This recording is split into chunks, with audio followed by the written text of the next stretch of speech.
Good evening बच्चों। तो आज हम लोग ज्योमेट्री के बारे में पढ़ने वाले हैं। ज्योमेट्री को डिटेल में समझेंगे, ठीक है।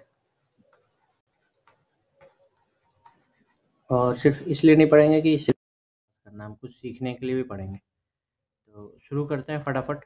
पिछले क्लास में तुम लोगों ने पढ़ा होगा कुछ कॉमन टर्म्स, थोड़ा बहुत अगर याद होगा तो। जैसे कि सबसे पहले स्क्वायर, ठीक है। उसके बाद रेक्टेंगल भी पढ़े होगे।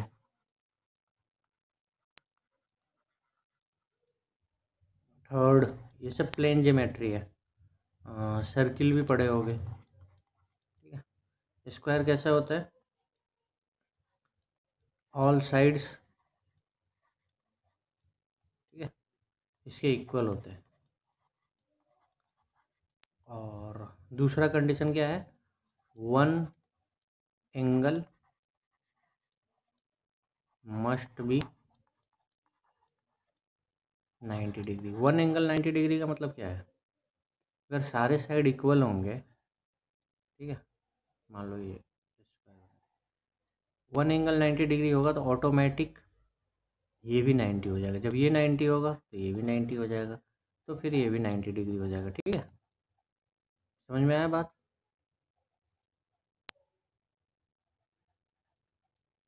मतलब कि एक स्क्वायर के लिए क्या दो कंडीशन है?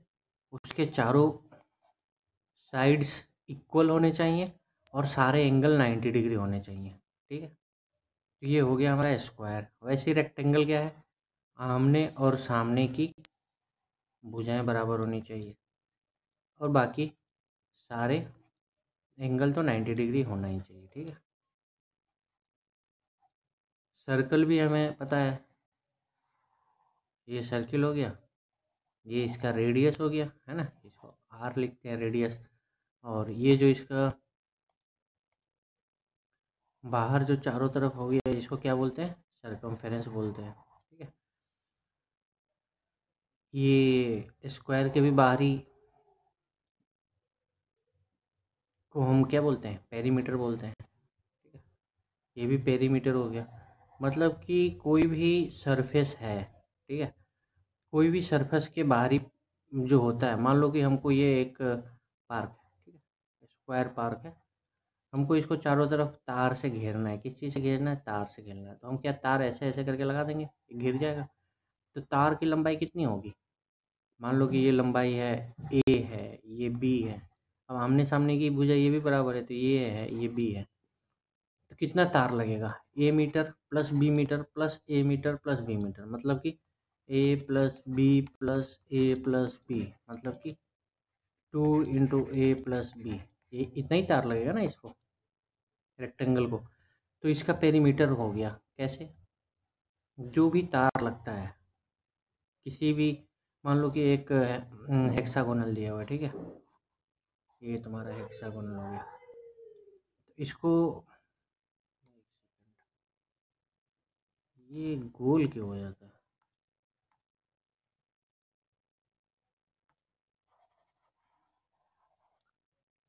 ठीक है, फिर से बनाते हैं।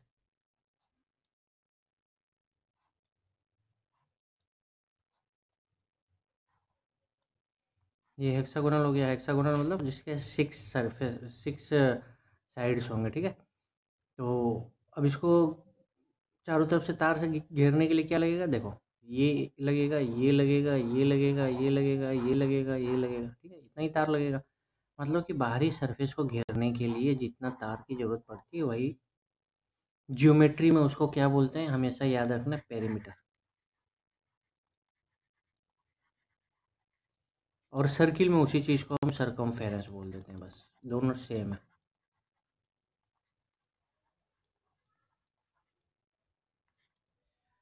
तो इतना चीज़ समझ में आया। एक बेसिक जो पिछले क्लास में हम लोगों ने पढ़ा था, स्क्वायर, रेक्टेंगल, सर्किल। एरिया क्या होता है?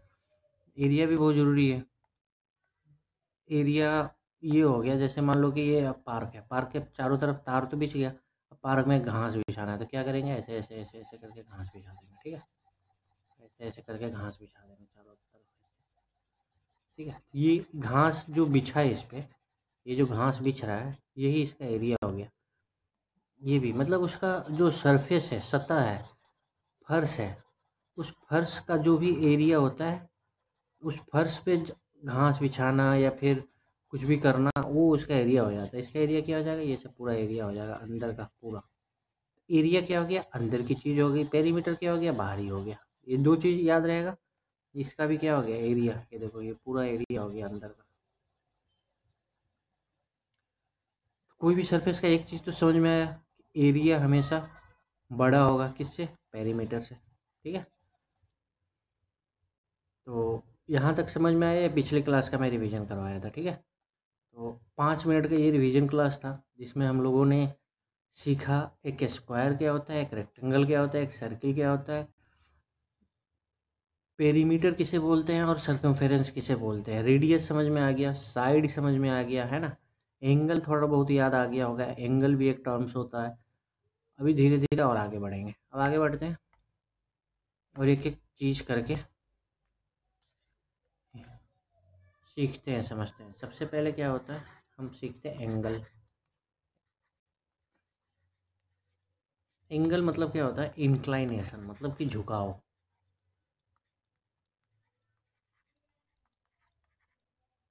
ओके, अभी जैसे कि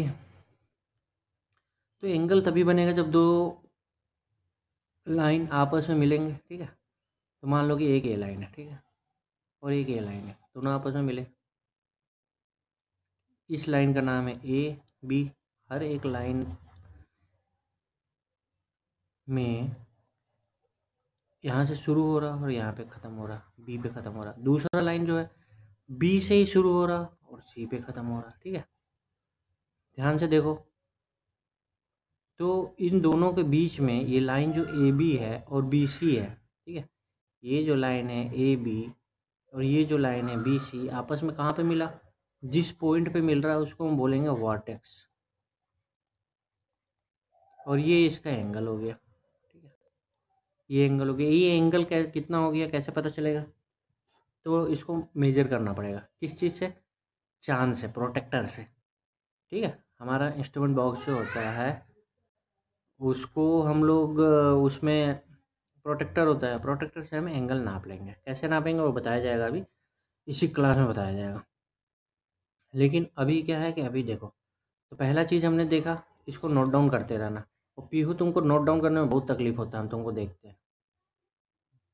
तुमको मतलब पढ़ाई से उतना ज़्यादा मेहनत नहीं करना चाहती, तुम चाहती है शॉर्टकट में मेहनत करके और बस। तो ऐसे नहीं होता है, मेहनत करना पड़ता है। तो मेहनत किया करो, चीज़ें जो बताई जा रही है लिखा करो, नोट्स बनाया करो, है ना। इतना टाइम सभी को मिलता है, सभी को, कि वो चीज़ों के प्रति मेहनत कर सके। मान लो ट्यूशन जाएगी, 1.5 घंटा 2 घंटा वहाँ बर्बाद करेगी। यहाँ चीज़ें तुम्हें सिखाई जाती है, फिर भूलती हो, फिर सीखती हो, फिर भूलती हो। ऐसा नहीं होना चाहिए। नोट्स नोट डाउन किया करो और सीखा करो। तो वर्टेक्स, वर्टेक्स मैंने क्या बोला, जहाँ पे टू लाइंस जिस पॉइंट पे क्या करते हैं, कट करते हैं। किस पॉइंट पे कट कर रहे हैं, बी पे कर रहे हैं, तो इसका वर्टेक्स क्या हो गया, वी। फिर क्या हो गया, अब एंगल।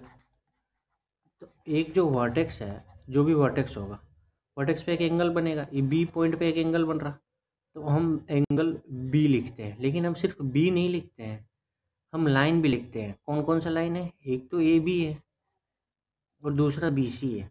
जो भी एंगल होगा, एंगल हमेशा सेंटर में होगा, इसको नोट डाउन करो।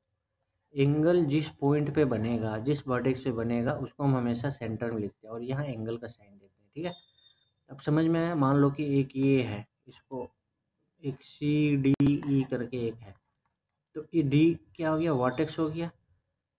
तो एंगल डी लिखना है तो हम एंगल लिखेंगे सी डी ई, ऐसे लिखेंगे।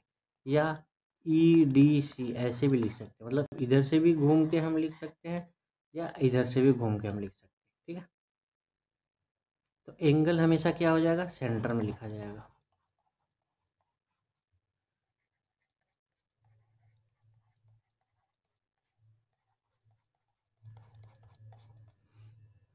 एंगल हमेशा सेंटर में लिखा जाएगा। अब वो ढेर सारा एग्जांपल देखते हैं एंगल का, फटाफट देखते हैं, खूब समझ में आएगा। मान लो कि एक ये लाइन है बी एफ जी, ठीक है। तो ये एंगल बन गया, किस पे बन गया, एफ पे बन गया। तो इसको कैसे लिखेंगे, एंगल बी एफ जी, या फिर उल्टा साइड से जी एफ बी, ऐसे भी लिख सकते हैं, ठीक है। और देख लो, मान लो कि यहाँ ई सी एच, ठीक है। तो इसको हम कैसे लिख लेंगे, एंगल कहाँ बन रहा, सी पे, क्योंकि वर्टेक्स कहाँ है, सी है, तो हमेशा वर्टेक्स पे ही एंगल बनेगा, है ना। तो कौन सा एंगल, ई सी एच हो गया, या फिर उल्टा साइड में लिखेंगे तो एच सी ई भी हो गया एंगल। तो ऐसे करके हम एंगल लिखते हैं। समझ में आ गया, मतलब जो वर्टेक्स होगा उसको हमेशा सेंटर में डाल देंगे, और बाकी जो लाइन हो, एक ई सी लाइन हो गया, ठीक है, और एक सी एच लाइन हो गया, या एच सी लाइन हो गया और सी लाइन हो गया, लेकिन हमेशा एंगल सेंटर में रखेंगे। यहाँ वर्टेक्स क्या है, एफ, एफ हमेशा सेंटर में रहेगा। अब चाहे या तो ऐसे पढ़ लो या फिर ऐसे पढ़ लो, ठीक है। तो एंगल भी हमने देख लिया कि एंगल बनता कैसा है। तो एंगल में कुछ इंपॉर्टेंट पॉइंट्स नोट करने वाला चीज़ क्या है, वर्टेक्स। वर्टेक्स क्या होता है, जहाँ पे दो लाइन मिलते हैं, टू लाइन्स मीट, ठीक है। जैसे कि एक ये लाइन है, एक ये लाइन है, दोनों लाइन आपस में कहाँ पे मिले, ये वो इसका, तो ये क्या हो गया, इसका वर्टेक्स हो गया। इसका नाम दे देते हैं ए, ठीक है। तो ये इसका वर्टेक्स हो गया। दूसरा, आर्म। आर्म मतलब क्या होता है, भुजाएं। तो जब भी एंगल बनेगा तो दो भुजाएं रहेगी, एक मान लो ए बी और ये बी सी, तो ये एंगल हो गया। इस एंगल का नाम क्या है, एंगल क्या है, एंगल ए बी सी है। वर्टेक्स क्या हो गया, बी हो गया। आर्म क्या हो गया, वही जो दो लाइनें हैं, कौन कौन सी लाइनें हैं, A B and B C. समझ में आया, इतनी सारी चीज़ें समझ में आई। एंगल किसे कहते हैं, वर्टेक्स किसे कहते हैं, आर्म किसे कहते हैं। आर्म मतलब भुजाएं, जो दो लाइनें हो गई, ठीक है। तो आर्म लाइन को ही बोलते हैं, ये भी तुम्हारा लाइन ही है। आर्म क्या हो गया, तुम्हारा लाइन हो गया। वर्टेक्स जहाँ पे एंगल मिल रहा है, एंगल, एंगल में सबसे इम्पोर्टेंट बात, सेंटर में हमेशा एंगल को लिखते हैं, ठीक है। अभी यहाँ तक हो गया। अब क्या है आगे, मान लो कि हमें बोला जाता है, सबसे पहले तो कुछ टाइप्स ऑफ एंगल देख लो। बेसिकली एंगल पे ही ज़्यादा क्वेश्चंस हैं, तो टाइप्स ऑफ एंगल देख लो। तो पहला क्या होता है, एक तो 0 डिग्री हो गया, ठीक है, इसको 0 डिग्री बोलेंगे। 0 डिग्री कब होता है, जब दो लाइनें आपस में पैरेलल होती है। मान लो कि एक ये लाइन है, ठीक है, और दूसरा एक और लाइन ले लेते हैं, एक और लाइन ले लेते हैं इसी पे। दोनों के बीच में झुकाव क्या है, दोनों एक दूसरे के ऊपर झुका हुआ है, नहीं झुका हुआ है, दोनों एक दूसरे के ऊपर सो गया है एकदम पूरी तरीके से, ठीक है। तो इन दोनों के बीच में एंगल क्या बनेगा, 0 डिग्री। दूसरा एग्जांपल ले लेते हैं, 90 डिग्री, इसको बोलते हैं राइट एंगल। मतलब कि एक लाइन रहेगा तुम्हारा ऐसे, और इसी पे एक दूसरा लाइन आके मिलेगा, कैसे मिलेगा, ऐसे। इसको नाम दे दो ए बी सी। तो एंगल ए बी सी में वर्टेक्स क्या हो गया तुम्हारा, वर्टेक्स भी हो गया। देखो एक ही चीज़ मैं बार बार बार बार दोहराता हूँ ताकि तुम लोग भूलो नहीं। वर्टेक्स बी हो गया, एंगल क्या हो गया, ए बी सी, और ए बी सी का मेजरमेंट क्या हो गया, 90 डिग्री, है ना। इसको मान लिया 90 डिग्री है। वैसे 180 डिग्री ये कब बनता है, 180 डिग्री कब बनेगा, इसको कम्प्लीमेंट्री एंगल बोलते हैं। तो मान लो कि एक लाइन हो गया, ठीक है, एक लाइन ये हो गया ए बी। कितना अच्छे से तुम लोगों को सिखाया जाता है, इतना बुक में नहीं सिखाया जाता, तुम लोगों को लिखने में तकलीफ होती है, मुझे वो बड़ा प्रॉब्लम लगता है, पता नहीं क्यों लिखने में क्या प्रॉब्लम। दूसरा लाइन हो गया सी। अब यहाँ पे वर्टेक्स क्या हो गया, वर्टेक्स देखो यहाँ भी बी ही लिया हूँ मैं, तो वर्टेक्स बी हो गया, लाइन दो क्या हो गया, एक ए बी हो गया, एक बी सी हो गया। लेकिन बी पॉइंट पे कितना एंगल बन रहा देखो, पूरा एंगल बन रहा, तो ये 180 डिग्री का एंगल बन रहा। दोनों के बीच में झुकाव है? बिल्कुल नहीं है। लेकिन क्या दोनों एक दूसरे, दोनों जो लाइन है क्या एक दूसरे पे सो रहे हैं? नहीं। मतलब एक इधर है और एक इधर है ना, एक इधर है और एक इधर है। एक लाइन इधर है और दूसरा लाइन यहाँ से शुरू होके इधर चला गया, मतलब ए बी सी। लेकिन एक्चुअल में क्या है, ये लाइन बिल्कुल क्या है, सीधा है, स्ट्रेट है, समझ गया, स्ट्रेट है। तो इस वर्टेक्स बी पे जो एंगल बनेगा, एंगल ए बी सी यहाँ पे होगा, क्या होगा, 180 डिग्री होगा। इस केस में देखो, ये जो मान लो बी हो गया और ए हो गया,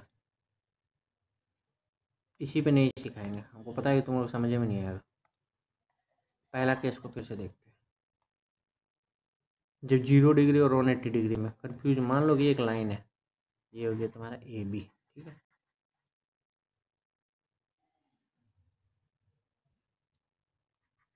एक ये लाइन है ए बी और एक दूसरा लाइन है जो इसी पे एकदम बी से ही शुरू हो रहा, चलो बी से ही शुरू हो रहा और एकदम इसी पे लेट गया है, ठीक है, इसी लाइन के ऊपर जा रहा, ए बी यहाँ से और बी सी एकदम इसी पे से हो गया। मतलब ये इस डायरेक्शन में नहीं गया, अपोजिट इसी डायरेक्शन में आ गया। दोनों लाइन के बीच में क्या झुकाव एकदम जीरो हो गया। जब झुकाव जीरो हो गया तो एंगल क्या होता है, इंक्लाइनेशन बिटवीन टू लाइंस। तो जब इंक्लाइनेशन ही जीरो है तो एंगल जीरो हो गया। लेकिन यहाँ पे इंक्लाइनेशन देखो, एक इस साइड में है, एक इस साइड में है, तो 180 डिग्री हो गया। मतलब कि in a straight line at any point we will get 180 degree angle. 360 degree angle अब देखो,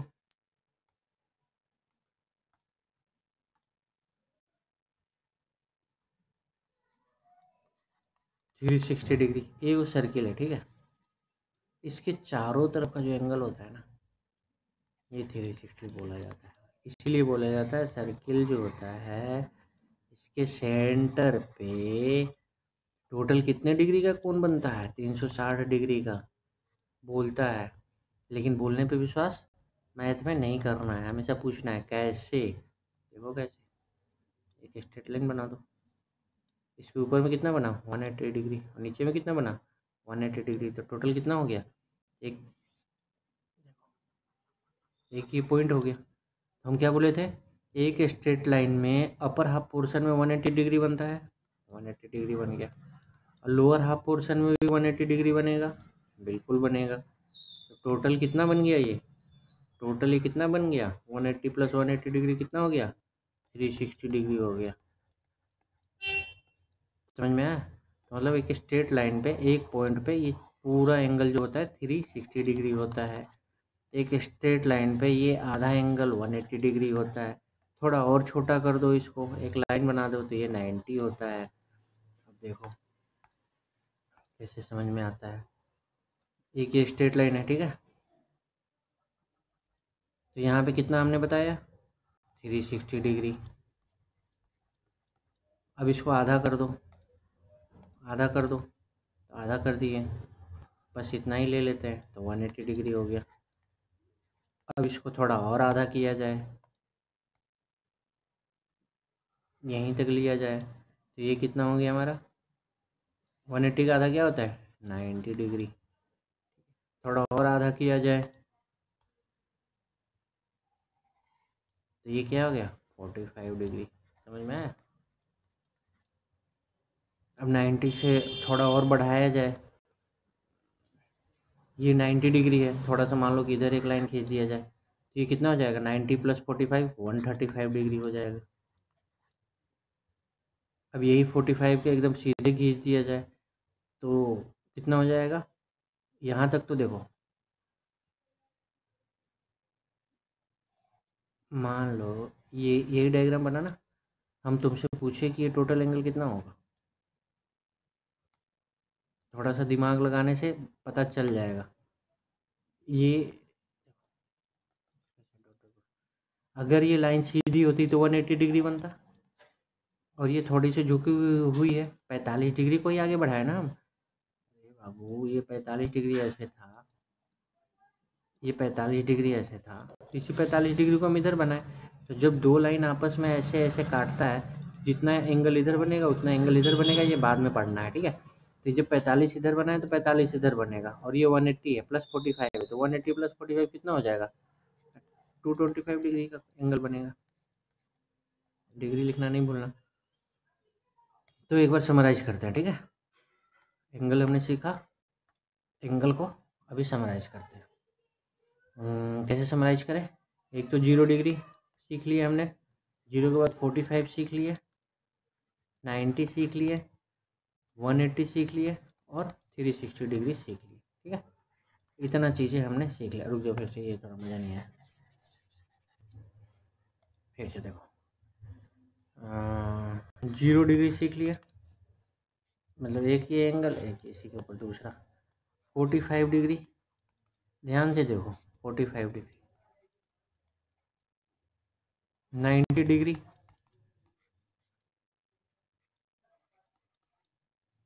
इसके बाद 180 डिग्री,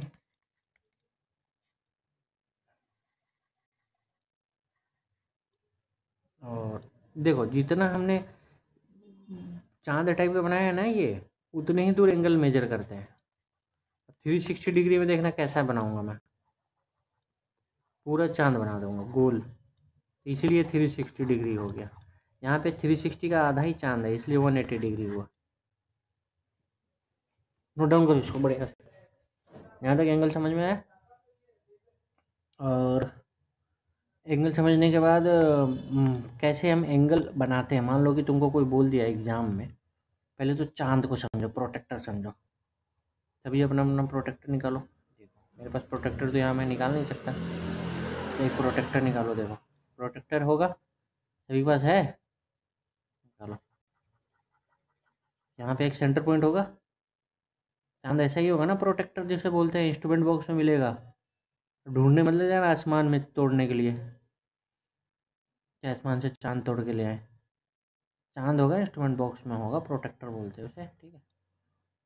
ये देखो, ऐसे करके ढेर सारे इसमें छोटे छोटे छोटे छोटे छोटे छोटे छोटे छोटे ऐसे ऐसे ऐसे करके लाइन बने होंगे, ठीक है। बना लेने दो, पैसेंस रखो, पैसेंस रखो।